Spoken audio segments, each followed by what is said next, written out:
Hello everyone and welcome back to the channel. J'aime appelle tasteless, as they say in France. Moving on. I want to start this video off by saying thank you so much, everybody, for the love you've shown for the past few videos. It has been absolutely overwhelming for me the last couple of days. With the amount of views, likes, new subscribers coming in, I am so happy. I appreciate it so much. It is amazing. You guys are amazing, so thank you so much. And to show my appreciation, like you guys know, I am doing a giveaway, so make sure you check that out. In one of my previous videos, the 5 beginner tips videos, so make sure you get on that. I'll put the link for that in the description below. The giveaway requirements are extremely simple. All you've got to do is leave a like on the video, put a comment down below in the comments section so I know you want to be involved, and the winner will be picked on Friday. Like I said, the giveaway is just about me showing my appreciation to you guys. Because of all of your overwhelming positivity, you guys are awesome, honestly. Moving on to the video today. As you saw in the title, today we're going to be talking about PvP tips to help you improve. So this video is going to be a bit of a PvP guide, more focused on that instead of money making this time. There will be my personal tips, so what I've learned over the few thousand hours of experience I've had in this game. And I like to think of it as general guidelines that I like to follow that have helped me improve over the years playing this game. And I just want to pass this on to you guys in the hopes that it might help you as well. I just want to put it out there that in this clip we are playing as a squad, so if you notice me not shooting someone in the face, that is why. He's one of my teammates. But we do get into a nice little fight soon that I think I played quite well, so I did want to show that as well. As you can see, we're currently fighting Rashala and the boys. Sadly, one of my teammates actually dies to him, gets caught out by Rashala, but that's on him, not on us. So anyway, moving on to the tips. Now the first thing I want to talk about here is balancing your aggression and your passivity. This for me falls into the category of playing smart. Learning when and when not to push is extremely vital in fights. And I'm going to be honest, in most scenarios aggression is going to get you killed. Being the aggressor means you're likely to give away your position through sound. For example, if someone's laying in a bush or hiding in a room, if you go searching for that person knowing he's in that general vicinity, he's already got the upper hand. He's going to hear you coming a mile away, he's going to see you moving. This is why it's super important when you know you're in a fight. If you do get that itch, you know you want to push him, you feel like you're going to win, sometimes it's better just to not scratch it. Play passively, give yourself the advantage, let them make the mistake, let them put themselves at a disadvantage. By slowing your play down you won't be negatively affected. But by speeding it up, sprinting around looking for the guy in the bush or in the room, like I said, it sounds just going to give away your position. At that point, you're just asking to be head-eyed. So like I said, play slow, let them look for you. Use the sound to your advantage. Learn your environment, understand it. Know where there's wood, where there's metal, where there's doors that can be opened. Train your ears to hone in on these positions. Now once you've given yourself the upper hand and you have the ability to peek freely, make sure you do it in a smart manner. If you fail with the first spray to kill him on the peak, then it's not going to be a smart idea to repeat that same angle, as it's extremely likely that that player will now have a crosshair trained on where your head will re-peek. Find another angle, find another way. Do the unexpected. Make that daring play if you have to give yourself the positional advantage. Jump out of a window. Reposition, gain back the advantage you lost. Don't run down the hallway in a straight line trying to kill him. If you get a late spawn and you want to go dorms to do quests or you've got a marked room key, expect there to be someone in there. Clear and check the angles in a smart way. Don't go around showing yourself to multiple angles. An example of this will be, for example, walking onto 3-story, right to the top, opening the metal door and peeking inside. You're always peeking at a left-hand angle, so you're always at a disadvantage. Not only that, but either side of you as you walk in is going to be a room. You can't clear 2 rooms at once. Running into one of those rooms means your back is open to the other room. The amount of times I have seen one player post in each of those rooms is insane. That's why I can't stress enough. Unless you know it's 100% clear, don't push in. Play it smart. Take your time. There's no rush. So if you do want to push DOMs and you've got a late spawn, make sure you give yourself the upper hand. Do it smartly, learn the angles, and don't show to multiple angles. Now sometimes you will find yourself in a situation where you do have to clear multiple angles at once. And if this is the case, then there is a way you should do it. This brings me to my next small tip for PvP. Always bring nades. Grenades will save your life. If you're able to land a good grenade, you are able to wipe a team. If we take the dorms example, once again, you're actually able to throw a nade into those top windows, right? So before we push up the metal staircase, let's throw a nade in. Now we know that room's clear. We can freely get in there, check the opposite room. And honestly, like I said earlier, don't be afraid to slow your play down. This game isn't Call of Duty. This game is an unforgiving and relentless beast. And by playing it like an arcade shooter, that's a quick way to lose in fights. So as you can see, if we refer to the clip here, you may have noticed that while packing that mag just a second ago, I heard the front door to dorms here open. Knowing that my teammates are upstairs, I now know that there's enemies within the building. I decided to position myself on this right hand corner to give myself an advantage while peeking. I then decided to fall back behind a bit more cover, trying to make as little sound as possible. I decided to drop my bag back here to lighten the load because I was quite heavy at this point. And then I want to go back, hold that right hand angle behind the cover. Now is a game of patience. Waiting for him to cross or make a mistake. Now this light's pretty annoying. If I shoot it, it's going to give my position away. Luckily he does it for me. I now know he's somewhere in the corridor, so I can slow peek this and try and kill him. Sadly I missed my spray, so what do I do here? Push? No. By this time, my teammates already come to me that there's more than one in the build, and some of the enemies may have made it to the second floor. So I decide to jump out the window, reposition myself, quickly peek in second here, but I don't see anything. I decide while I've got the right hand advantage, I can take my time to look down there, but as I saw nothing after a bit of time, I decided once again to reposition myself.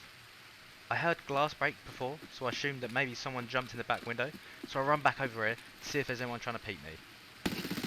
Surprise, surprise, there was. And that guy wasn't at all ready to get peeked like that. But we used that to our advantage, playing fast and repositioning fast. We then go and peek second again, but this time we're going to give up the right hand angle to try and get a bit further inside the dorms. At this point of the fight, we're just trying to look for information, listen, see where they are. We know that I messed one up in the first spray. He's very low and most likely healing. So now we're trying to flush him out with nades and get any advantages we can. Now, before I progress further, I do want to clear out these rooms, and as you can see they're clear. So we're going to push in here, closing doors. Like I said previously, don't show to multiple angles. We want to slowly make our way forward. Now our teammate's in a scrap. Luckily we keep our comms short and clean. I know that's my teammate, so I don't shoot. I then decide to once again reposition myself by running outside and jumping in the bottom window. He's probably heard me upstairs, not expecting me to be downstairs again. While trying to jump into the window, my teammate comes to me that he's actually gone at second, the enemy player, so I decide to re-peek it.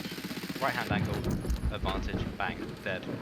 For now, we assume they're all dead, because the first person I sprayed at also had a pilgrim. But in this game, assuming can be the death of you. Make sure everything's clear before you start loading. Rule number 1, always expect another. As you can see here, I didn't follow that rule, but this time I got let off. I decided actually before committing to the loot, I'll check the stairs. And I believe in this game that's one of the most important keybinds you should have is free look. It gives you the ability to peek corners while sprinting. As you can see, we've actually killed 3 players between us by now, and we can safely assume that the building's clear.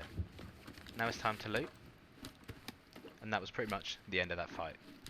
So that was just like a small analysis, breaking down the fight, and kind of going through my thought process of what was going on in my head during this fight. And as you can see, in that fight, we followed most of our rules. We started out playing passive to gather the information.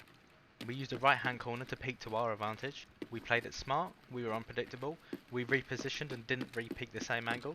And essentially we kind of let them push into us and make them look for us, while at the same time trying to keep our movement as fluid as possible so that we don't get hit.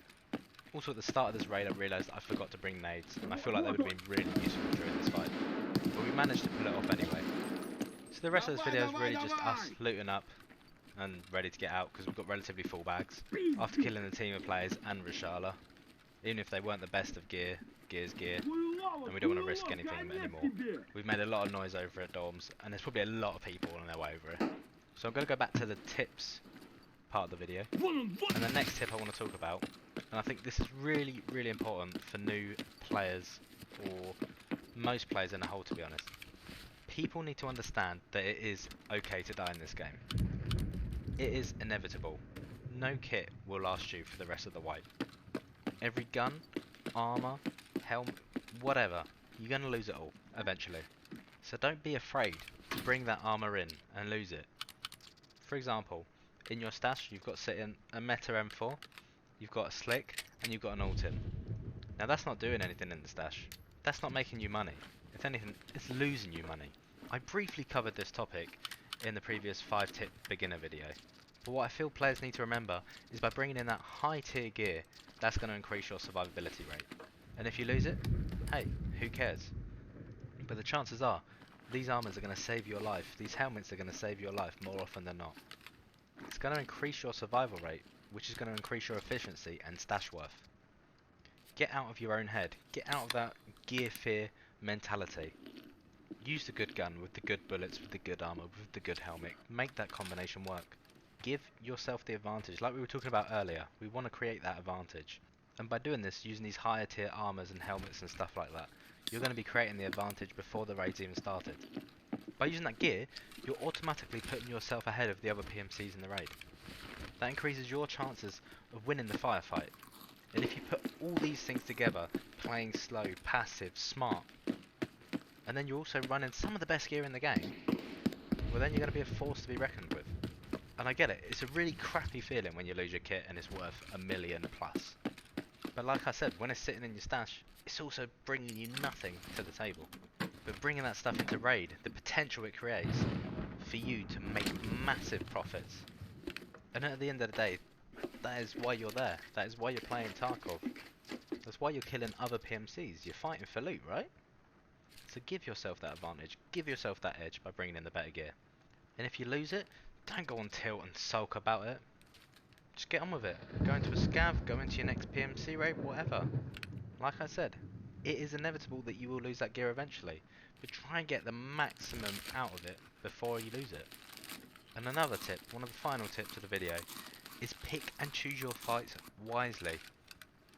If you know you're outgunned, if you know you're outgeared, or outmanned, or maybe you just lack the confidence to take that person on in this situation, don't be afraid to just say no and just leave. It's fine. No one's going to judge you. It's nothing to be ashamed about. Like I said, don't give the enemies the advantage. Force the enemies to give the advantage to you. Play passive, play smart. Read your environment, understand your surroundings. Think whether it's possible to win a fight in the situation you're in. And if the most likely outcome is that you're probably going to die, then don't take the fight. Just leave. Get yourself out of there, reset, restock, and go again. So that pretty much wraps this video up.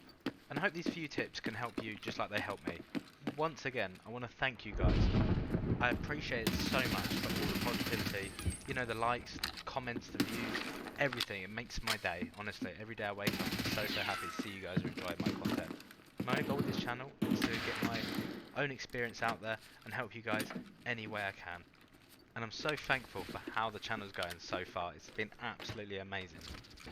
It's still early stages. I've got loads of videos planned, lots to come on this channel.